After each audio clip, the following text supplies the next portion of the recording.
येवल्यात 3 दिवसीय पतंग उत्सवाच्या शेवटच्या दिवशी देखील येवलेकर मोठ्या उत्साहात सकाळपासूनच आपल्या घराच्या टेरेसवर जात पतंगबाजीचा आनंद घेताना दिसत होते। यावेळी अक्षरशः हिंदू मुस्लिम तरुणांनी देखील एकत्र येत पतंग उडवले। येवला शहरात प्रत्येक सणाला हिंदू मुस्लिम ऐक्याचे प्रतीक नेहमीच दिसून येते। त्याचप्रमाणे पतंग उत्सव देखील हिंदू मुस्लिम तरुण एकत्रित पतंगबाजीचा आनंद घेताना दिसून आले।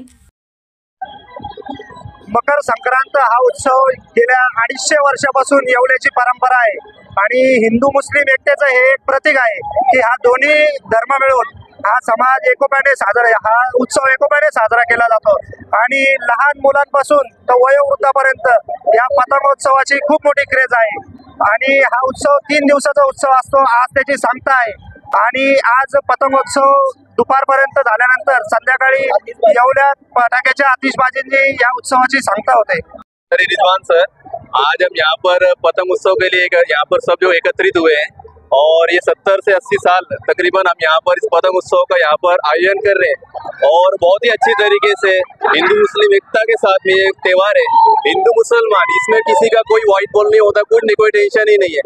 यहाँ पर हमारे भाई है, आप देखिए ये हमको फुल ऑफ सपोर्ट करते हैं। पतंगों का वितरण किया जाता है और 3 दिन के त्योहार में 2 दिन तो हमने खूब एंजॉय किया, डीजे वगैरह सब बच्चों ने बहुत एंजॉय किया है।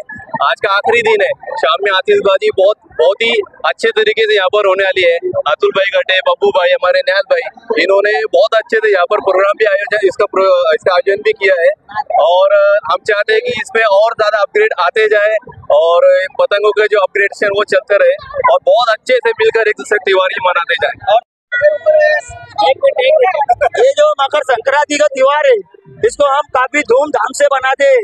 हिंदू मुस्लिम भाई सब मिलकर बनाते हैं, इसमें कोई भेदभाव नहीं करते हम और आइंदा भी हम ऐसे ही मनाते रहेंगे। खुशी से एक दिल से मनाएंगे।